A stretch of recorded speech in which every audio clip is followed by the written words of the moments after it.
oui! Oh oui, le plat pour Anaïs Chevalier! Allez Emilia, allez c'est bien Emilia, 24 ans seulement, la première victoire de sa carrière. Cet homme est un génie, c'est Mozart sur des skis. Oui, le 5 sur 5 pour Justine Brezal, c'est la folie dans les tribunes. C'était un martin pêcheur, et bien là c'est un martin tireur, un drôle d'oiseau qui s'envole avec une carabine dans le dos. Il a oublié de mettre des balles dans ses chargeurs apparemment, c'est bien dommage.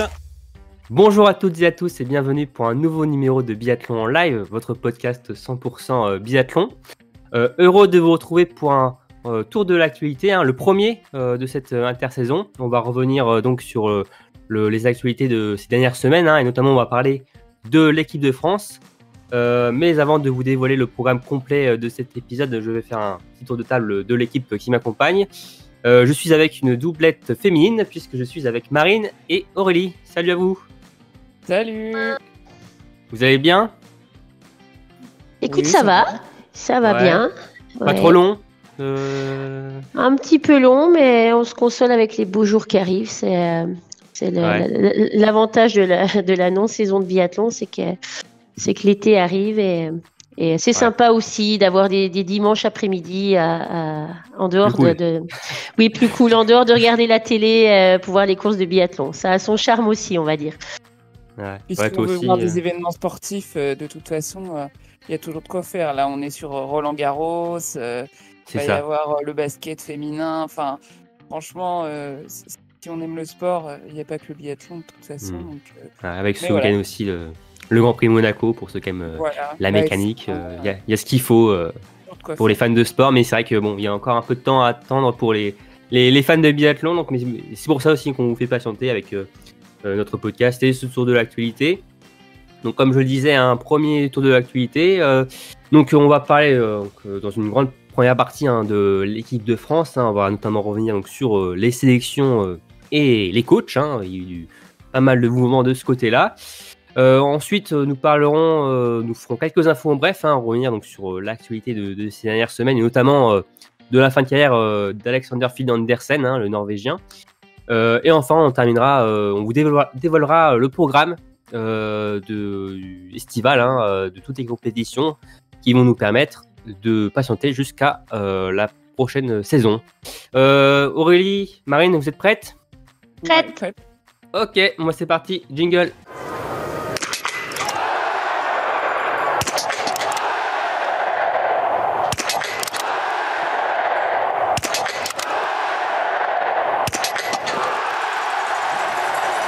Bien alors, pour commencer, comme je le disais, on va débuter par une grosse partie, d'évoquer l'équipe de France. Marine, donc les sélections sont tombées, alors avec un peu de retard, ça devait tomber début mai, finalement c'est tombé il y a que quelques jours, faute de budget. En tout cas, la FFS avait du mal à boucler son budget, mais enfin c'est tombé pour en tout cas l'équipe de France de Coupe du Monde. Marine, est-ce que tu peux nous dévoiler les noms qui composent cette équipe? Oui, tout à fait. C'est vrai qu'on a failli attendre. Mais voilà, les groupes sont tombés, des groupes assez fournis. Donc, côté de féminin, on a 8 noms pour la préparation Coupe du Monde. Donc, nous avons bien sûr, pour notre plus grand plaisir, le mien en tout cas, le comeback de Justine Brezaz-Bouchet. Nous avons Sophie Chauveau, Chloé Chevalier, Caroline Colombo, Lou Jean Monod, bien sûr notre détentrice du gros globe de cristal, Julia Simon, et également Paula Bottet et Guilone Guigona, donc qui, je précise, elles donc sont dans le groupe Coupe du Monde, mais elles ont le statut B, alors que les 6 précédentes ont le statut équipe de France A.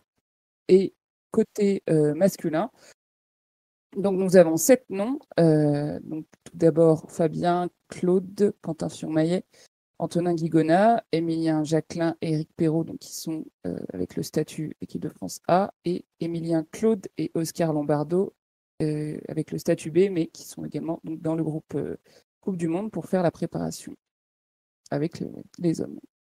Ok, merci Marine. Donc en tout, ça fait combien? 15 noms, c'est ça Oui, c'est ça. 15 8 chez noms. les filles, 7 chez les mecs, ça fait 15. Ouais, et pour rappel, donc sur la Coupe du Monde, que ce soit filles ou garçons, il y a 6 places. Donc, Place et il n'y a pas d'extra quota cette année, ni chez les filles ni chez les garçons. il y a eu aucun Français n'a remporté le General IBU Cup l'an dernier, ce qui n'était pas, enfin l'hiver précédent, ce qui était le cas avec Lou Jean Monod pour débuter la saison dernière. On se rappelle, c'était 7, qui avait fait un match aussi à plusieurs pour finalement être à plus que 6 sur l'étape d'Orfilsen. Donc, Ça oui, nous avait là, permis notamment de voir la montée de Sophie, qu'on n'aurait oui. sûrement pas vu, qu'on n'aurait pas vu en tout cas dans cette, aussi rapidement peut-être s'il n'y avait pas eu cette quota sur la première étape. D'ailleurs, Sophie Chauveau, Gilles Guigona et Oscar Lombardo effectueront leur première préparation dans le groupe A, en tout cas dans le groupe Coupe du Monde en cette intersaison. Et pour parler de Sophie, on l'a eu il y a quelques temps, au mois d'avril, et c'est l'épisode le plus écouté de notre podcast. Voilà, donc un petit clin d'œil. Vous voulez aussi vous remercier par rapport à votre fidélité, même hors saison. Donc, merci à vous tous, et on vous encourage à écouter, si vous ne l'avez pas fait, cet épisode avec Sophie Chauveau, mais aussi celui avec Léonie Janier et Gilles Guigona que nous avons eu durant le mois d'avril. Bien, alors dans ces 17 noms, est-ce que il y a c'est 15 noms, pardon. Est-ce qu'il y a des surprises pour vous? Est-ce que des choses inattendues ou c'est du classique? Pas de surprise, non. Enfin, tout le monde a. On est avec donc tous les noms. Il y a les titulaires et tous les autres. Voilà, même Gilon qui a fait donc une apparition en Coupe du Monde. Enfin, tout le monde a été en Coupe du Monde, même dans ceux qui ont le statut B. Donc, je pense que c'est une façon de. Ils ont mérité d'être dans ce groupe de préparation et c'est une façon de leur laisser la chance de progresser, en tout cas au contact des meilleurs. Et de toute façon, chez les hommes, on se doute que donc, de toute façon, il y aura un des deux, donc d'Elien ou d'Oscar, qui ne sera pas au départ de la Coupe du Monde. Mais de toute façon, faire la préparation pour Oscar, donc il n'a encore jamais fait, c'est forcément se laisser la chance de progresser. Et également le cas pour Gilon, qui n'a jamais fait la préparation avec le groupe Coupe du Monde et qui a pour l'instant une seule course à son actif. Ouais, sauf les finales d'Oslo, on s'en souvient, il y a quelques mois. D'ailleurs, pour Gilon, on savait, on se doutait que ça se tramait qu'il y aurait un groupe plus élargi chez les filles. Mais toi, Marine, on en parlait, tu n'étais pas certaine non plus qu'il y ait 8 filles, parce que tu trouvais que ça c'était peut-être un peu beaucoup d'avoir 8 filles dans le groupe, et notamment avec peut-être Gilon en plus finalement. Oui, c'est vrai que 8, je sais pas si ça s'est déjà vu, mais après, de toute façon, les choses évoluent et on voit bien cette année, donc on parlera, mais avec l'absence à nouveau de groupe junior. Donc, Oui, c'était de la conséquence. Ouais. oui, voilà, c'est en même temps, elle a mérité au regard de sa saison en BU Cup. Après, c'est vrai qu'on n'a pas pu la voir sur 2 courses à Oslo. C'est dommage qu'il n'y ait pas eu de poursuite qui aurait pu lui permettre de remonter sûrement au classement, parce que le sprint, on sait que ça peut être très, très, très difficile sur une première sortie en Coupe du Monde de rentrer dans les points, mais la poursuite souvent permet cela pour les filles qui tirent généralement assez bien. Et voilà, en fait, c'est pas étonnant, mais j'avais peur que pour des raisons budgétaires, ça puisse pas être possible. Mais en même temps, ils ont aussi même été chercher, ça on va en reparler après, mais un autre coach pour pouvoir justement pallier et s'occuper bien de tout le monde avec assez de personnes pour encadrer, parce qu'il y a ça aussi. C'est quand même un sport où le coaching est quand même assez individualisé. Il y a quand même peu d'athlètes, donc il faut qu'il y ait pas trop d'athlètes pour pas assez de coach. Ça aurait été compliqué. D'ailleurs, on va en parler des coachs. Bon, on sait qu'il y a eu ce gros fiasco, on peut le dire, du côté des garçons en fin de saison. Donc Vincent Vitoz et Patrick Favre ont quitté le groupe masculin. Alors Vincent Vitoz, lui, est retourné sur son sport numéro 1, le ski de fond, d'où il vient. Alors avant d'évoquer Patrick Favre qui lui reste dans le biathlon, alors la FFS a officialisé les remplaçants. Alors si l'arrivée de Jean-Pierre Amat n'est pas trop une surprise, on l'attendait, qu'il prenne les rênes du tir masculin. C'est un peu plus le flou pour les garçons, en tout cas pour le parti physique. Et finalement c'est Simon Fourcade qui arrive, qui débarque dans le groupe A. Qui a été préféré notamment à Baptiste Détieux, mon frère de Simon Détieux, qui entraîne le groupe B depuis de nombreuses saisons. Simon Fourcade qui était entraînait le groupe junior depuis quelques années, donc on va dire passe une classe finalement, et donc débarque déjà en Coupe du Monde, alors qu'il a mis fin à sa carrière en 2019. Comment vous avez appris la nouvelle? Est-ce que pour vous c'est une bonne chose? Est-ce que c'est pas trop tôt? C'est vrai que c'était. Ça, je pense que c'est j'allais dire quitte ou double. C'est après il y a quand même c'est un binôme où il y a la jeunesse avec Simon donc et Jean-Pierre Amat qui est vraiment extrêmement expérimenté, donc je pense qu'il y avait besoin de cette balance. Et peut-être que Simon est là pour amener un œil assez neuf dans les méthodes et les façons de voir les choses, d'accompagner les athlètes. Après, c'est vrai que le fait qu'il ait quitté le circuit il n'y a pas très longtemps, je pense que quelque part c'est une force, mais c'est aussi pas évident dans le sens où il y a aussi la partie, on va dire, un petit peu peut-être autorité sur l'athlète, où il y a quand même plusieurs athlètes avec qui il a couru en Coupe du Monde. Comment ça va être la relation avec qui il est aussi ami? Est-ce que c'est une bonne chose? Est-ce que ça va apporter ou le desservir? Moi, je trouve que ça va pas forcément être facile à gérer pour lui. Mais peut-être Il y a vraiment du pour et du contre. Oui, voilà, c'est plus très partagé, mais bon, moi, si je veux donner mon avis, je suis toujours un peu, entre guillemets, triste qu'on n'aille pas chercher un peu plus d'expertise à l'étranger et qu'on reste dans le franco-français. Mais en tout cas, pour juger cette doublette, je pense que c'est important qu'il y ait une balance entre expérience et jeunesse, des idées et des points de vue, parce que peut-être que c'est ce qui était reproché, je pense, à Vincent Vitoz et Patrick Favre, c'était j'avais été plus à l'ancienne, ou un certain type de management, et peut-être que si on peut amener le petit truc qui fait que plus en phase avec ces athlètes. Ouais, moi je suis je suis un peu d'accord avec le côté peut-être plus en phase. Ils sont plus ou moins, on va dire, de la même génération. Alors peut-être pas de la même génération d'athlètes, mais de la même génération en termes d'âge, on va dire.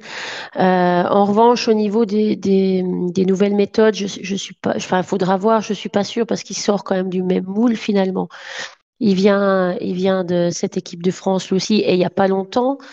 Il a été entraîné au même titre, en même temps qu'Emilien, que Quentin, qu'une partie des athlètes de l'équipe A cette année, avant d'être lui-même entraîneur. Je sais pas si, je suis pas sûre que ça va révolutionner l'entraînement de l'équipe de France, mais peut-être, je me trompe peut-être.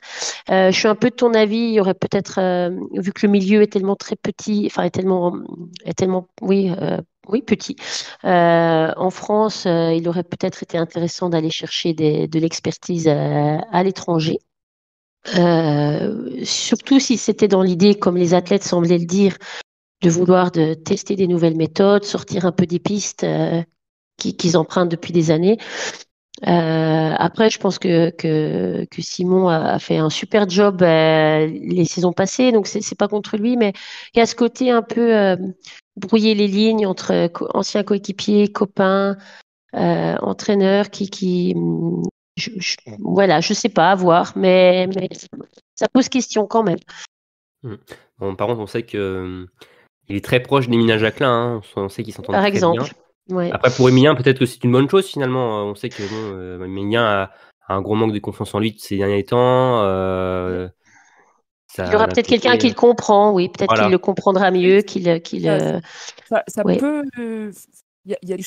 En fait, il y a des choses des aspects qui nous disent, tiens, ça peut quand même avoir des avantages sur certains aspects.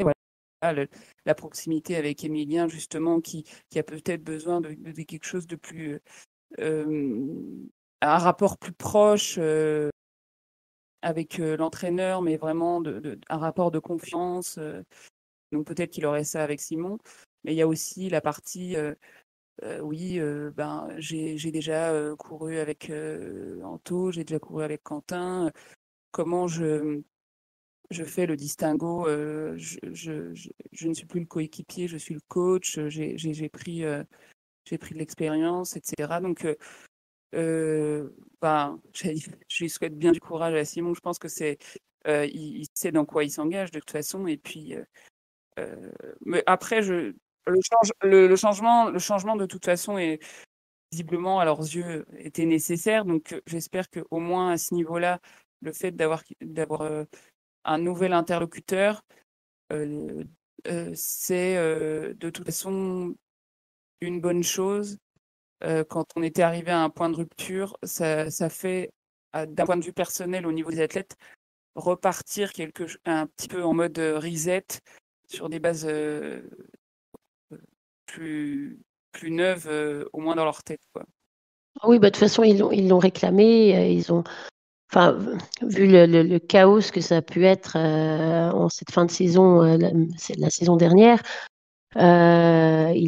c'était évident qu'il y avait, ça pouvait plus continuer, quoi. S'ils en sont arrivés là à devoir comme ça, aussi bien Vitos que les athlètes déballer tout leur linge sale comme ça par médias interposés finalement, enfin chacun de leur côté, c'est que la communication passait plus vraiment ou que le niveau de conflit était arrivé tellement haut quoi que c'était plus possible dans tous les cas de continuer. Après, ça reste triste de l'avoir fait de cette manière-là. Bon, après, moi j'ai lu alors je sais pas, d'ailleurs, peut-être vous savez mieux que moi, j'ai lu différentes choses, que c'était les athlètes qui avaient réclamé Simon, enfin, je sais pas si c'est. Bah oui, apparemment. Enfin, en tout cas, Ouais.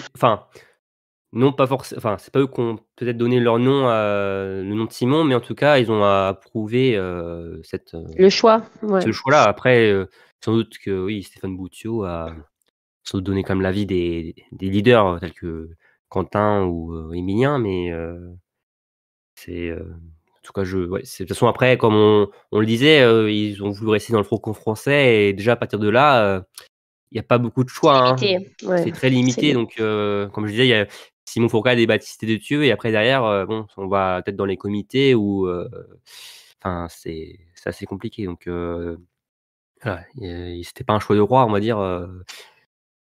Il y a pas non plus 10 000 choix pour Stéphane Boutiot et les coachs et les athlètes français pour leur nouveau staff, hein, et on a hâte de voir ça prochainement et avec les premiers stages, comment ça va fonctionner.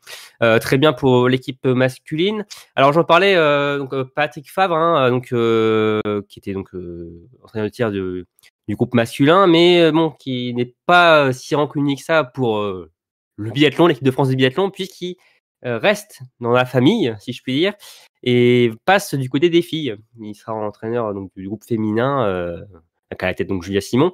Et par contre, il ne sera pas seul à entraîner puisque le staff actuel reste en place, c'est-à-dire donc Cyril Burdet qui était là, qui est arrivé l'an dernier, donc est toujours présent pour la partie physique, et Jean-Paul Jacquinot pour le tir. Donc ce qui fait qu'il y aura 2 entraîneurs de tir pour la saison prochaine. Tu le disais, Marine, hein, finalement, avec 8 athlètes, c'était bon, ça fait beaucoup. Donc finalement, d'en avoir 2, c'est plutôt une bonne chose de ce côté-là. Oui, c'est certain que ça va permettre un coaching peut-être plus individualisé. Et puis, même si les filles ont déjà côtoyé Patrick Favre sur les Coupes du Monde, là, il va pouvoir apporter sûrement sa touche plus personnelle. Et a priori, ce sera un peu une collaboration en mode passation de pouvoir, parce qu'on c'est pas pour Giacchino, donc il me dit voilà, la réforme des retraites, etc. Ouais, c'est toujours le suspense de fin de saison, de savoir si Voilà, Jean-Paul Jacquinot continue ou pas. oui, parce qu'au final, il prolonge. Bon, après, il a fait du bon travail, enfin, notamment, on a vu avec Julia qui a dû déconstruire un petit peu sa façon de tirer, et au bout de 3 ans, ça finit par payer. Donc, comme quoi, en tir, il faut aussi savoir être patient, et les résultats, ça peut s'obtenir sur le long terme de plusieurs saisons.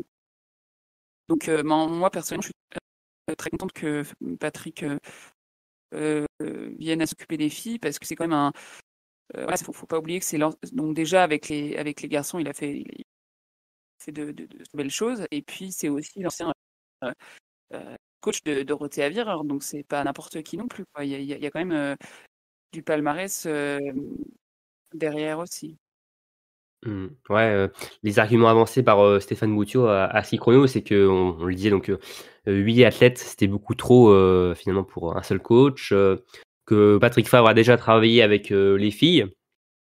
Ils ont déjà travaillé ensemble avec Jean-Paul Jacquinot, et aussi, donc parce qu'on ne sait pas si Jean-Paul Jacquinot sera de l'aventure jusqu'au prochain jeu de Milan-Cortina en 2026. Donc ça permet d'anticiper, donc pour Stéphane Boutiot, et pas revivre ce qu'on a vécu dernièrement chez les garçons, et dans la précipitation de retrouver des coachs.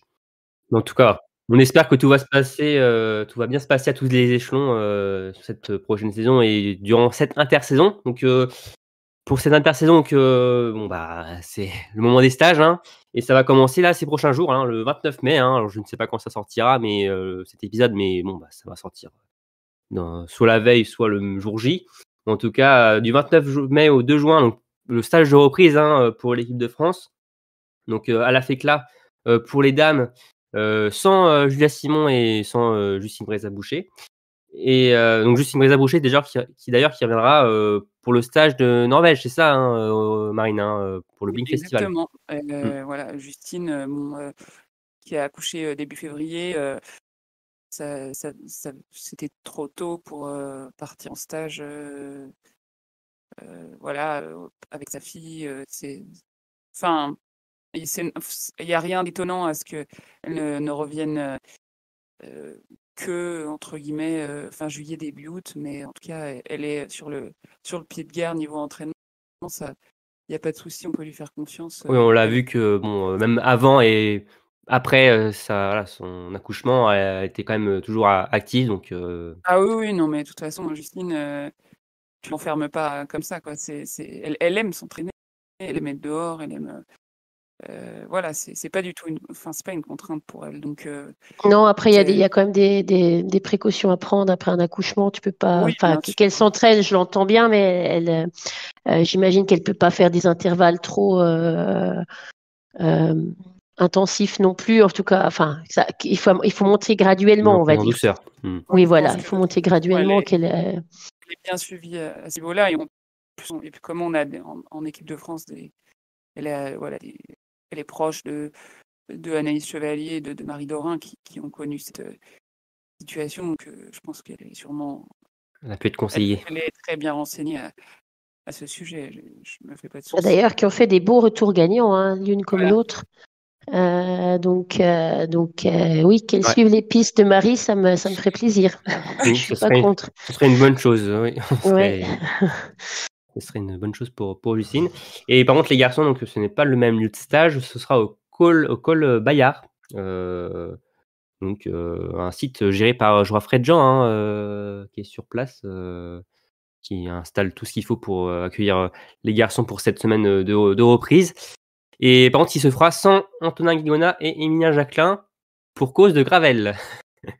Parce qu'on sait qu'ils font leur sortie annuelle avec notamment Martin Fourcade. Alors l'an dernier, je crois qu'il l'avait fait en Italie, il me semble. Après, c'était accepté par Simon Fourcade et par Jean-Pierre Amat, donc il n'y a pas de souci par rapport à ça. On sait qu'il y a eu un premier...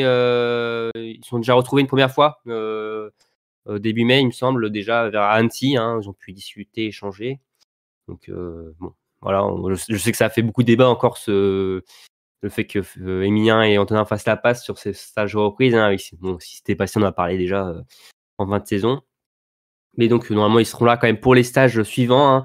Alors, il y aura normalement Corançon en juin, Prémanon en juillet, le stage donc de Norvège avec notamment le Blink Festival, la compétition dans les rues de Saint-Denis en août. Fin août, ils iront dans les Pyrénées à Font-Romeu, donc chez Simon, sur les terres natales. Il y aura Bessan en septembre. Et enfin, il y aura un dernier stage en octobre. On ne connaît pas encore le lieu de ce stage. Donc, une préparation franco-française qui change aussi de l'an dernier. Où ils avaient été dans différents pays. Enfin, ils étaient allés en Autriche, en Suède, en Allemagne.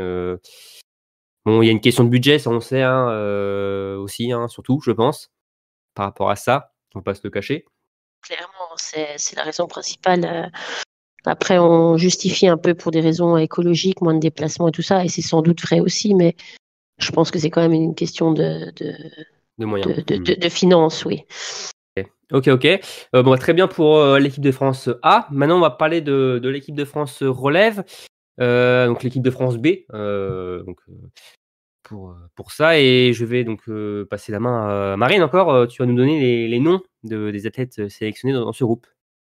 Oui, du coup, du côté de l'équipe de France relève, côté féminin, comme on a l'habitude, un groupe assez dense, avec donc la doyenne Kelly Bénet, Chloé Bénet, donc sa petite sœur Fanny Bertrand, notre nouvelle venue qu'on a vue pendant une partie de la saison sur le circuit, Anaëlle Bondou, Camille Coupé, Léonie Janier, donc, qui est de retour, Océane Michelon et Jeanne Richard. Et côté masculin, nous avons Rémi Broutier, Paul Fontaine, Edgar Geny, Théo Guiropoyo, Jack Jeffries, Valentin Lejeune, Sébastien Mahon, Ambroise Meunier et Lou Thiévan, qui également qui découvre la sélection en équipe de France. Qui n'avait pas été retenu l'an dernier. Parce qu'on sait que malheureusement, cette année, il n'y a pas comme l'an dernier, de groupe junior. Donc, certains juniors, les premières années, n'avaient pas été retenus dans les groupes France et s'étaient entraînés dans leur comité. Merci Marine. Oui, tu disais un groupe danse. Alors, il y a quand même plus de garçons, finalement. 9 garçons, 8 filles. Vrai. Donc après, tu parlais peut-être de niveau de densité. On sait que chez les filles, il y a du monde qui tape à la porte de la Coupe du Monde. À la porte au moins de toute façon de la. Ouais. Parce que là, on est tous sur du niveau. IB Cup Junior. Oui, voilà, il y a beaucoup de filles qui sont encore en junior, 5 sur les 8, et qui ont de toute façon largement le niveau de l'IBU Cup. Donc, si 5 sur 6 peuvent postuler à l'IBU Cup, quid des 3 autres qui ne sont plus que seniors et qui ne peuvent prétendre qu'à l'IBU Cup.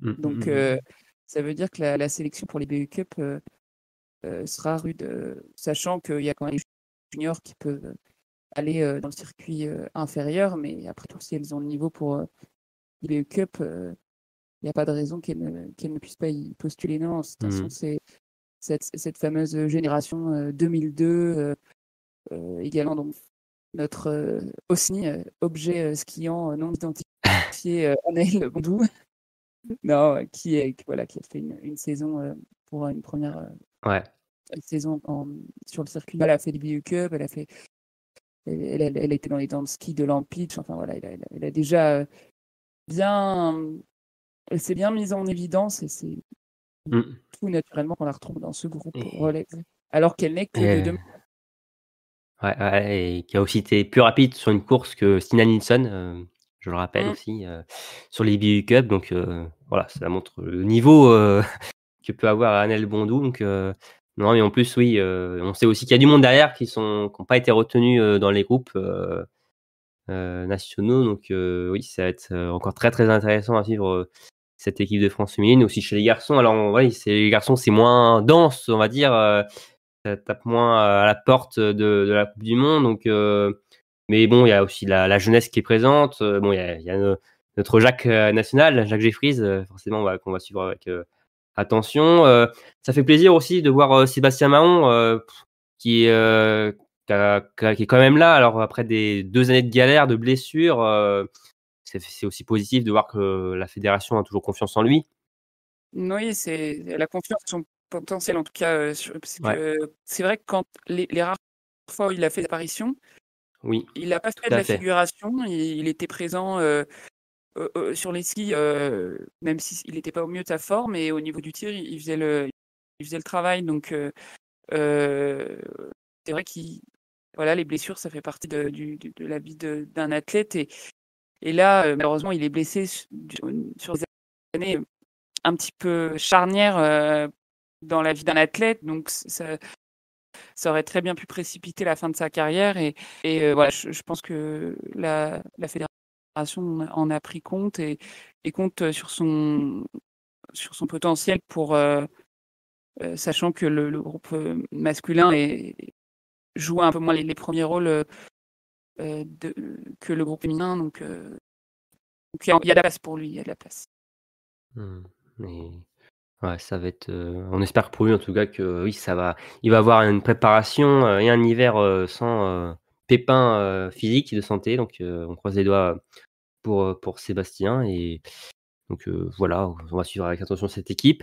D'ailleurs, est-ce que tu peux donner les coachs? Justement, on a parlé du groupe A, mais du groupe B, est-ce qu'il y a eu des changements ou comment ça? Oui, il y a eu des changements puisque comme Simon est donc monté à l'étage supérieur, donc il y aura 4 coachs, Baptiste Détieux et Julien Robert, qui vont s'occuper des filles.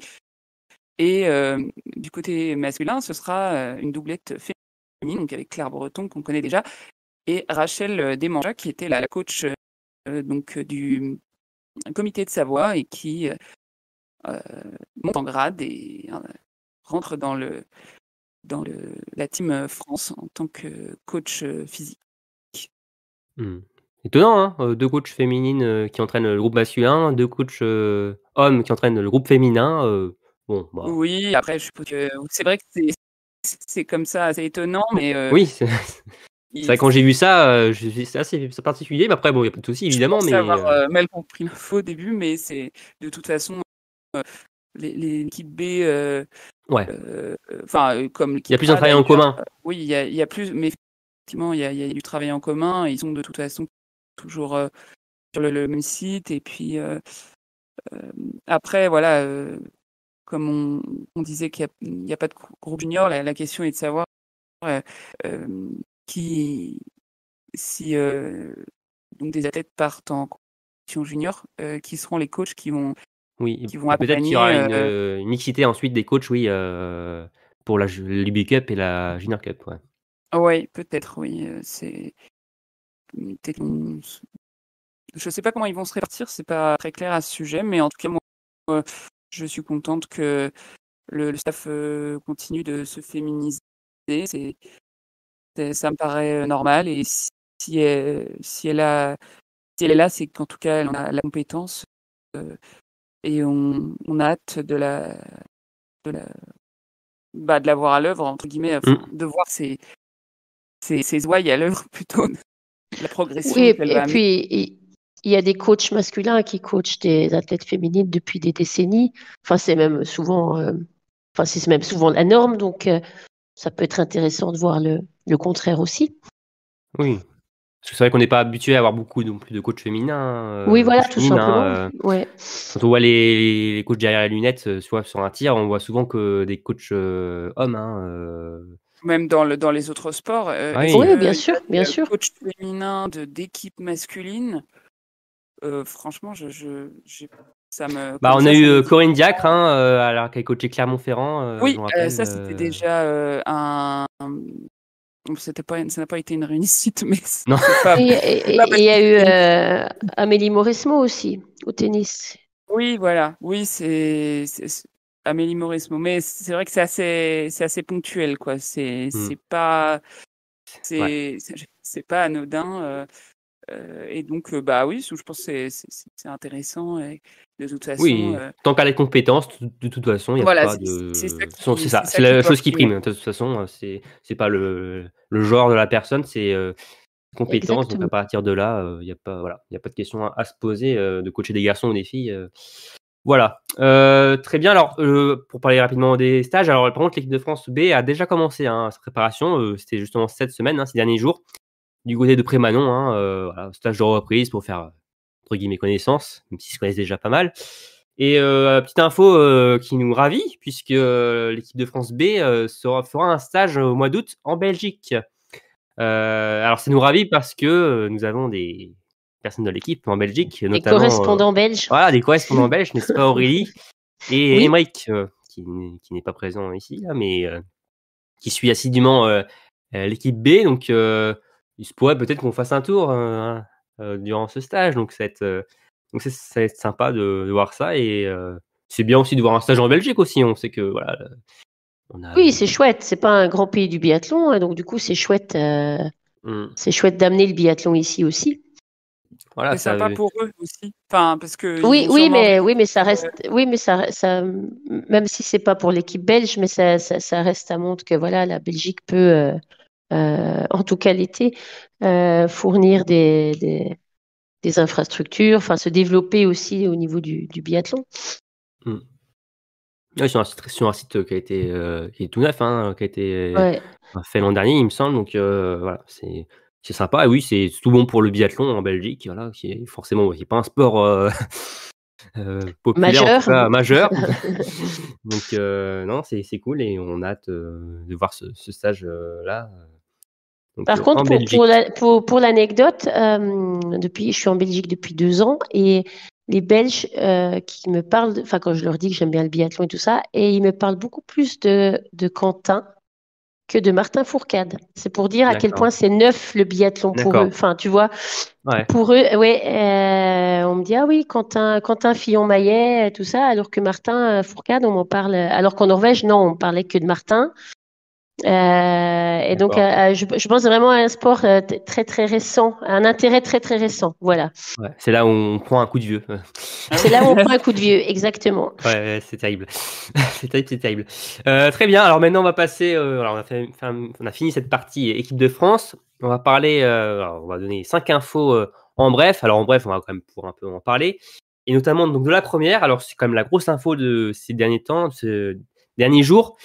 C'est une fin de carrière, qui est quand même assez triste, à seulement 26 ans. Alexander Phil Andersen, le frère de Philippe Andersen, qui est sur la Coupe du Monde, dans le groupe norvégien, qui a pris sa retraite, malheureusement, puisque il n'a pas été retenu dans les groupes nationaux.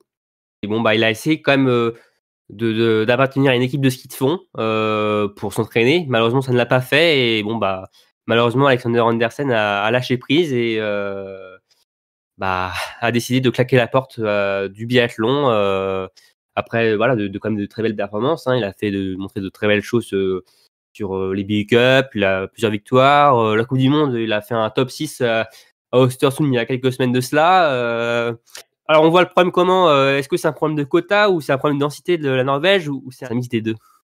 C'est un peu les deux, mais après, c'est vrai que c'est dommage. Le point négatif des quotas, c'est vrai que c'est dommage parce que il y a des athlètes qui pourraient être très performants en Coupe du Monde, qui n'ont pas leur place dans les équipes très denses, donc comme la Norvège par exemple. Après, si on n'a pas de quota, on risque de se retrouver avec un top 20 norvégien. Donc après, pour alors après, le bien pour l'intérêt de la popularité. À l'international en tout cas, parce qu'après pour le sport, ça reste intéressant d'avoir un top 20 avec les meilleurs athlètes, enfin, qu'ils soient norvégiens, c'est une chose, mais s'ils sont au top 20, c'est que c'est les 20 meilleurs, et c'est dommage qu'ils soient pas, enfin, tu vois ce que je veux dire, en termes sportifs, c'est dommage de mettre des quotas parce que finalement, ça devrait être vraiment au niveau, enfin, au niveau de l'athlète.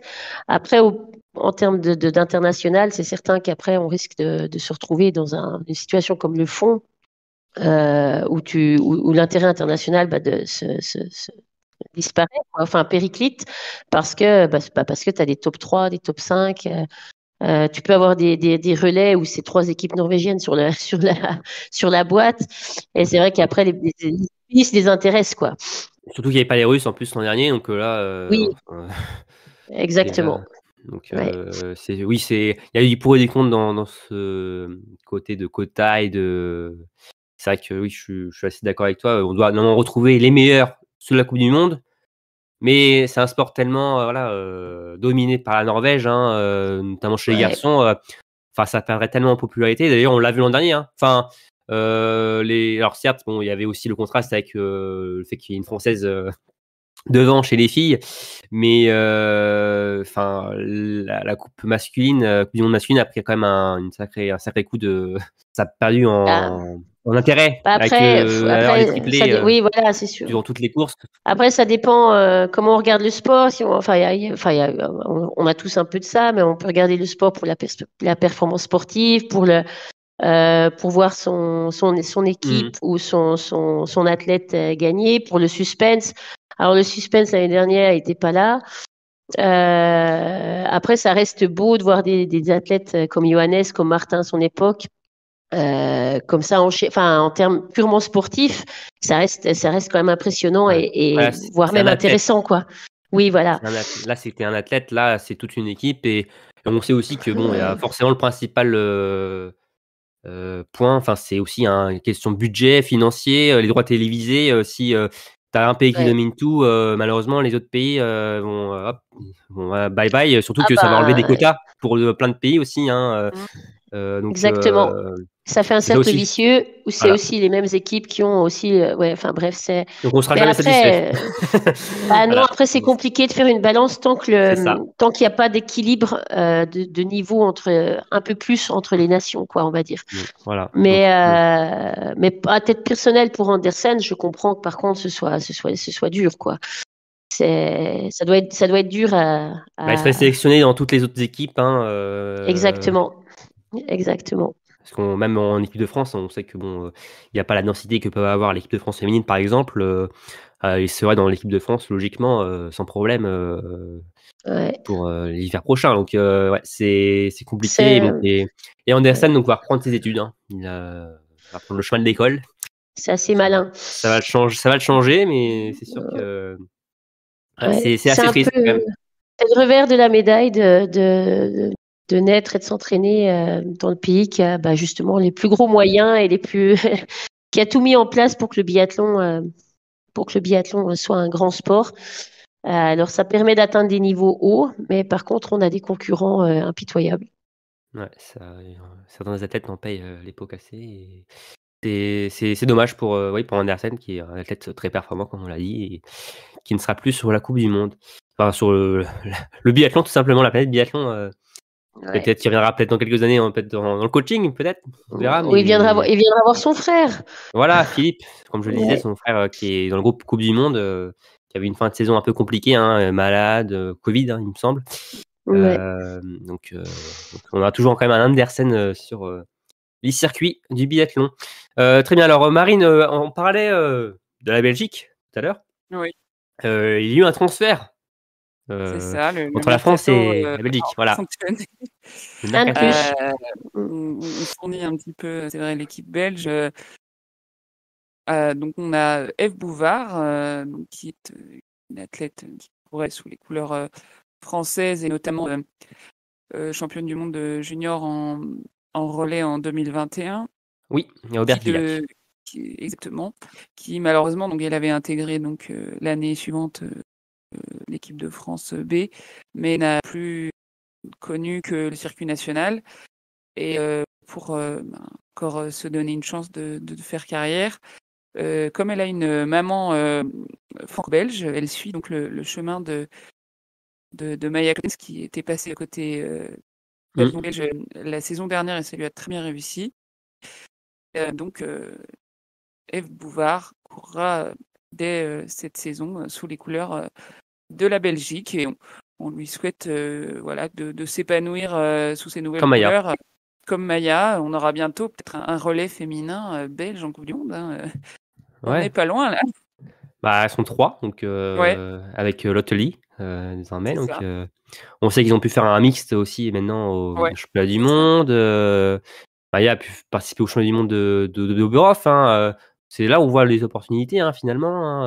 Elle a vraiment progressé. Le fait de se sentir plus, puisqu'il y avait une grande densité. Maya, elle est de 2002 et c'est une génération dorée. On le répète, on continue de le répéter.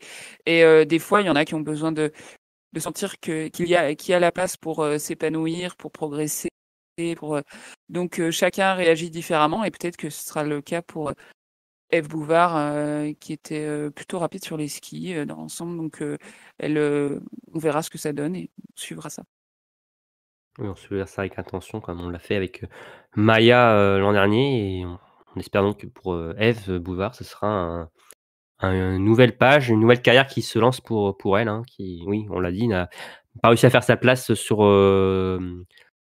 dans les groupes tricolores ces dernières saisons. Donc, elle passe du côté de la Belgique.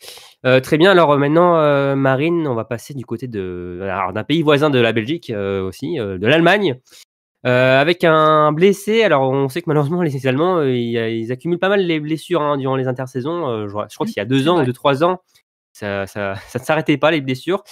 Là, malheureusement pour Philippe Navrat, ça commence très mal pour lui. Oui, Philippe Navrat qui s'est blessé au niveau de la cheville. Donc, il a une déchirure ligamentaire et une fracture au niveau du métatarse. Alors, il s'est blessé lors du dernier stage avec l'Allemagne dans un bled dont je ne vais pas vous prononcer le nom parce que je n'ai pas fait allemand au collège.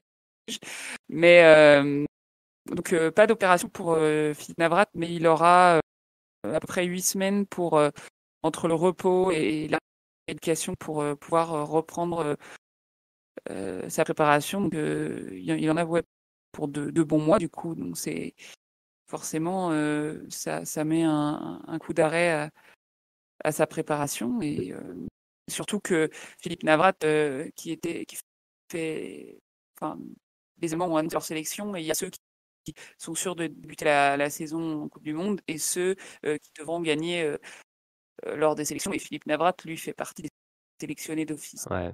Il est fait adepte de l'ascenseur, Philippe Navrat, entre les Big Cup et la Coupe du Monde. D'Allemands, puisque le groupe n'est pas vraiment... Ils n'arrivent pas encore à trouver leur socle,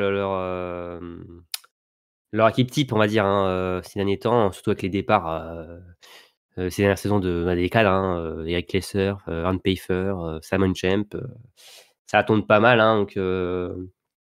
Et on sait qu'aussi chez les filles, il y a aussi maintenant le départ de Denise Herrmann.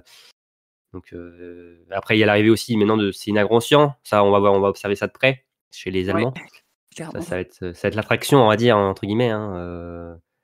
Mais elle a montré de super belles choses l'an dernier, que ce soit sur la Junior Cup ou même surtout aussi sur les Big Cup. Donc on va observer ça de près. La future Laura Dahlmeier, comme ils disent là-bas aussi.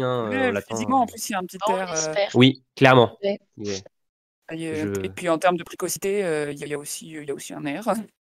Et je crois qu'elle vient du même endroit aussi, de Garmisch. Voilà.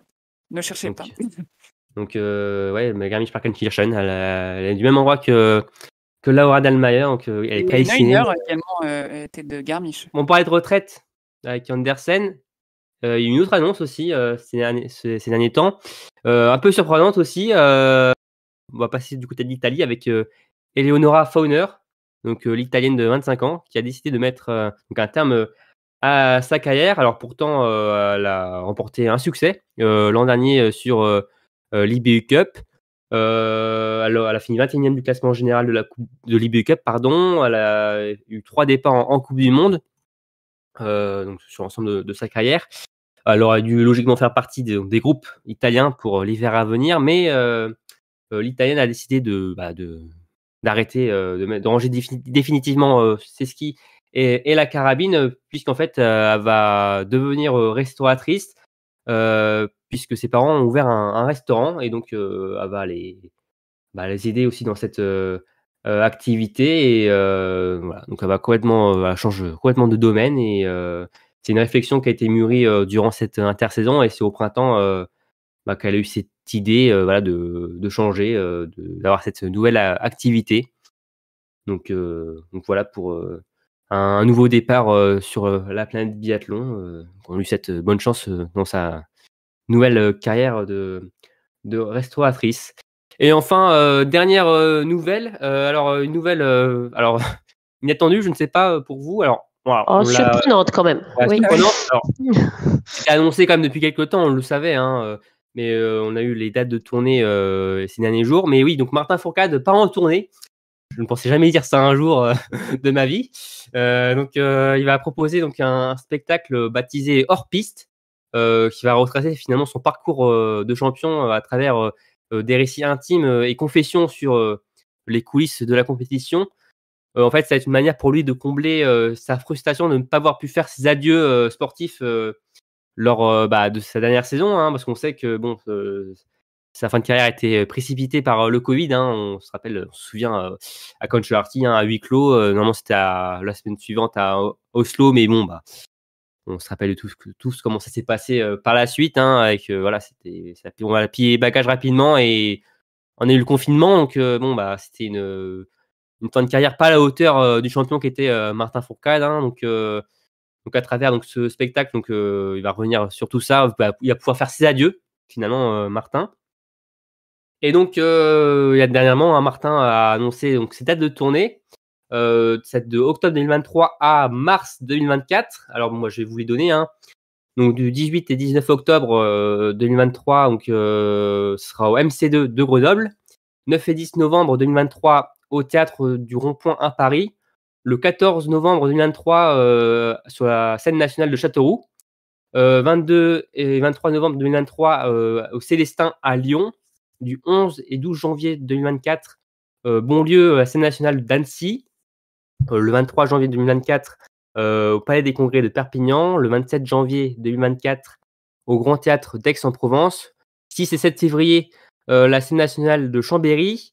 Le 14 mars, la Comédie de Colmar, Centre dramatique national de Grand Est, Alsace. Et le 22 mars, à Bordeaux, à l'Ohara, je sais pas quoi. Non. Et le 22 mars 2024, donc à Bordeaux. Alors moi, ce que je vois, c'est qu'il n'y a pas la Bretagne. Donc, déjà, il n'y a pas la Belgique non plus. Oui, après, il va pas non plus faire une tournée internationale, hein, non plus. Mais non, pour moi, il n'y a pas la Bretagne, donc voilà, ça sera. Je ne compte pas y aller du coup. Je vais boycotter l'événement. non, mais ouais, ce qu'on disait, c'est surprenant quand même finalement. On s'attendait pas forcément à voir Martin dans ce type de non, après c'est peut-être une continuation de ses livres en fait, parce que ses livres aussi étaient très personnels. Enfin, il n'a pas écrit de roman fictionnel, il a écrit sur sa vie. Je sais pas quel sera le sujet de détail de son spectacle, mais moi je l'ai compris un peu comme ça, que ce serait une espèce de continuation ou reprise un petit peu, peut-être un mix des deux de ses ouvrages. La continuité, retracer peut-être aussi ses grandes lignes aussi, revenir sur des moments précis et peut-être l'après-carrière aussi. L'après-carrière, oui. Comment il a rebondi finalement après, voilà, c'est ça. Et en tout cas, c'est intéressant à voir comment ça va se passer. Et en tout cas, oui, Martin Fourcade sort de sa zone de confort. Et ça va être intéressant à suivre parce que oui, c'est vrai qu'on n'imagine pas trop Martin Fourcade faire du one-man show. Alors, comme il disait, il va pas sortir des blagues toutes les 2 secondes. Hein, c'est pas le but. Hein, c'est surtout d'apporter son histoire. Je pense raconter tout ce qu'il a vécu durant sa carrière, apporter aussi des pistes aussi. Je pense que ça peut être intéressant pour beaucoup d'athlètes d'écouter ça aussi, des jeunes athlètes. Ça peut être motivant, oui. Ça peut être.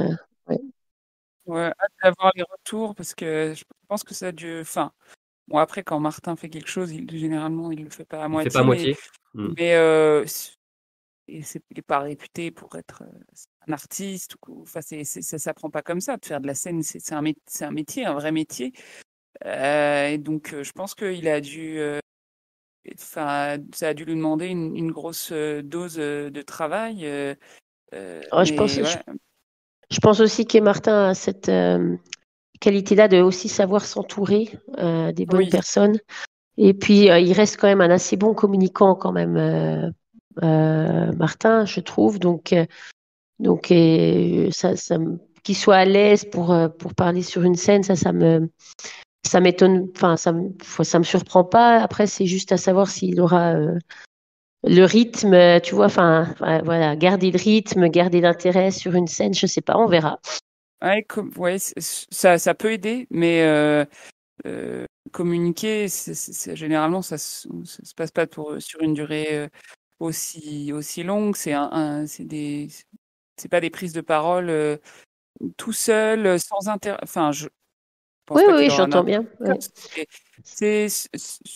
C'est un défi, un gros défi qui se lance. Ouais, moi, je vais pas aller voir le spectacle, le show, je sais pas comment on peut qualifier, One Man Show.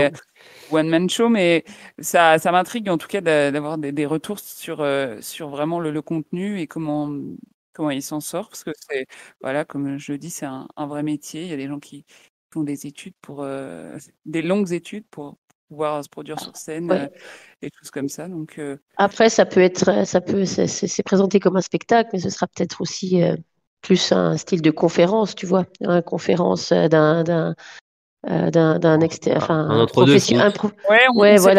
professionnel qui vient parler de son métier, qui vient parler enfin ça se fait dans toutes les branches, on va dire. Bon, lui, ce sera axé sur le sport, mais bon, après, ça reste aussi, oui, effectivement, un métier de garder son auditoire, non, son quoi? Son audience, son public, de garder son auditoire, son public intéressé sur une durée assez longue et à voir. Bonne chance à lui en tout cas. Oui, s'il est tout seul, c'est vraiment pas, c'est pas évident, quoi. C'est pas comme un échange, une interview.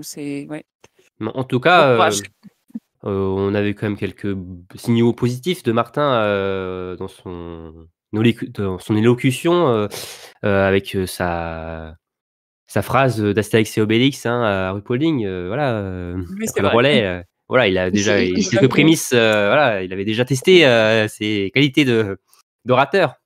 Et il sait retenir un texte visiblement.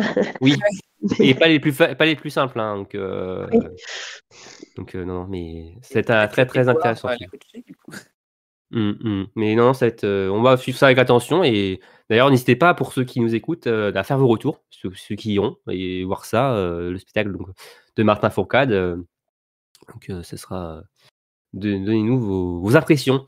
Très bien, alors maintenant on va terminer cet épisode d'actualité par, comme je le disais en début, par le programme estival des compétitions, donc, qui va nous faire patienter, en tout cas jusqu'à l'ouverture de la prochaine saison. Aurélie, est-ce que tu peux nous donner les dates à retenir, les événements à retenir? Alors oui, on commencera du 2 au 5 août, Link Festival à Sandnes, donc en Norvège. Et puis juste après, on partira en Allemagne au City Biathlon de Wiesbaden le 13 août. Ensuite, on se dirigera vers les championnats d'été de Brezno. Horsbly. Horsbly, les 24 au 27 août. En Slovaquie, ouais. Après, en Slovaquie. Après, on se fera plaisir au show de Martin Fourcade, le Martin Fourcade Nordic Festival à Annecy, du 1er au 3 septembre. D'ailleurs, à ce propos, la billetterie ouvre bientôt, le 1er juin. Sont déjà annoncés Julia Simon et Sturla Holmlagreit. Et puis, on attend les prochaines annonces avec impatience.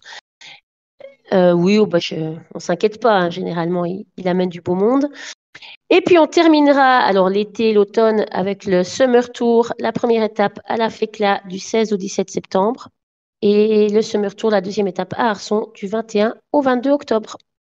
Bon, c'est programme estival de l'été, enfin programme estival et plus à 6 affinités, parce que bon là on tu rajoutes tu rajoutes quelques semaines et puis t'as Chuchuen fin novembre quoi. C'est un programme prolongé, oui, voilà. Ouais. Mais ok, bon, merci, le programme d'intersaison, on va dire. Voilà. Ouais, clairement. Merci Aurélie pour les programmes. D'ailleurs, peut-être qu'on sait que pour le Martin Fourcade Nordic Festival, le vendredi soir, il y a un show. Peut-être que Martin montera en scène. Peut-être qu'il peut faire peut-être qu'il peut présenter. Peut-être qu'il va se mettre à la chanson aussi, on va savoir. On est à l'abri de rien, là. Oui. Écoute. Le couteau suisse, Martin Fourcade. Ouais. Bon, après, je ne pense pas qu'on ira jusque-là. On peut lui proposer, on peut lui suggérer. Après, honnêtement, je ne l'ai jamais entendu chanter, je crois, Martin. Donc, je ne sais pas. Peut-être. Non, mais il pourrait le faire avec Jean-Guy. Il mettrait Jean-Guy à la guitare. Et puis, oui, Jean-Guy Matrix à la guitare. Et puis, voilà, les vieilles canailles du biathlon. Ouais, exactement. Là, il y a moyen. Sympa. Alors après, pour les oreilles, je ne sais pas si ce sera sympa, mais en tout cas, non, mais on verra. D'ailleurs, oui, c'est pas encore été annoncé, l'artiste qui se produira sur scène le vendredi soir. Le vendredi soir, ouais. On avait eu Kali l'an dernier. Louise Attaque l'année d'avant. C'est ça, exactement. Donc, non, ça va être encore un super week-end. On sait qu'il y aura encore du beau monde, que ce soit sur la piste ou en tribune. Toujours bien rempli. On espère toujours qu'il y aura quand même du soleil. Ça, c'est toujours sympa, forcément, pour le show. On sait que le soleil avait fait du tort à Johannes à la première édition. Il avait un peu souffert de la chaleur. Oh, il avait eu chaud, oui. Oui. Oui, il exact. Pas très bien supporté ça, mais voilà, et le dimanche aussi, toujours les courses ouvertes aux amateurs. C'est toujours sympa aussi d'aller voir ça. Aux enfants aussi, le matin. Donc voilà, aussi à nous de nous inscrire. Ça serait bien de faire une équipe biathlon live aussi le dimanche. Voilà. Je sais pas, peut-être qu'on sera au même niveau que Martin Enchant, que nous à la compétition. Ça, on sera. Il y a Émeric qui s'entraîne quand même. Il a commencé un peu à s'entraîner pour. Oui, c'est vrai qu'il fait du cross biathlon. Il y a Émeric qui a niveau chez nous, je pense. Non, mais oui, c'est. En tir, moi, je peux me débrouiller, mais la course, déjà beaucoup moins. Ouais, moi, je peux me débrouiller à vous motiver si vous voulez, mais. Ouais. On vous tiendra au courant en tout cas si on propose une équipe biathlon live.